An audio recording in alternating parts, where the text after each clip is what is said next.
The interface of Matlab is split into 4 different boxes: the current folder window, the editor, the command window, and the workspace. In this video, I'll go through what each of these does so that you have an understanding of how to navigate Matlab. The best way to think of Matlab is as someone on the other side of the screen who takes the instructions you give them and then carries them out. The command window is how you give them these instructions, hence the name. Think of passing a command to someone through a window. The only problem is that Matlab doesn't speak English, so you have to give it instructions in its own language. For example, if I was to go into Google and type, "What's the time?" it'll tell me the current time. But if I type the same into Matlab, it doesn't recognize it because Matlab doesn't speak English. However, if I type the following into Matlab, then it does exactly the same as Google does. It gives me the current time. Some things are the same in Matlab as they are in English. For example, most simple mathematical operations you can just type into the command window. So 1 plus 2 will give me 3. So the command window takes whatever you type in, and provided you're speaking the right language, it'll do what you tell it to. The command window is also where Matlab talks to you. If you ask it a question, like what's the time or what's 1 plus 2, it'll give you the answer in the command window.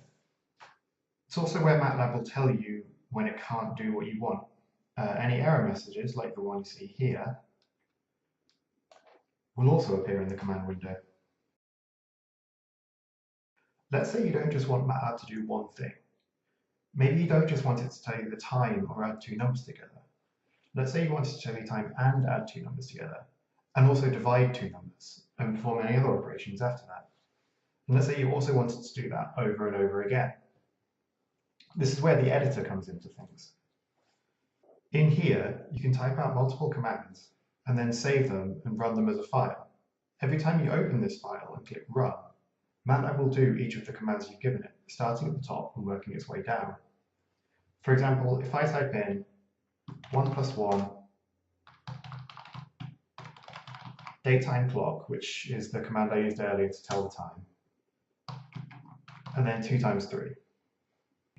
I can save this, let's just call it untitled for now, and then if I click Run,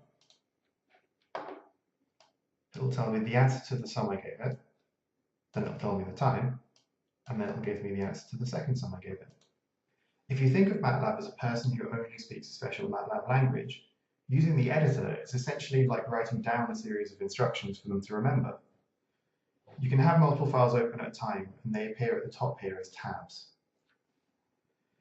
You can move between them by moving between tabs. I'll go into more detail in the next video about the different types of files you can save and how to run each one. But for now, all you need to know is that it's just a series of instructions. The current folder window is essentially a file explorer, the same as the one on your computer. In here, you can do all kinds of things to files, like you can rename them and move them, delete them. You can also navigate to different folders on your computer using this bit here. I'll go into more detail in another video about all the different things you can do in this, in particular what the phrase add to path and remove from path means. But for now, all you need to know is that this will be how you find files and open them in Matlab. The workspace is where Matlab stores variables. Any command you give it, the output will be stored in a variable called ans, short for answer. I'll go into more detail about variables later in the course, particularly the course about Matlab as a language rather than a piece of software. If all you need Matlab for is to open and run files, then you don't necessarily need to understand the workplace all that well.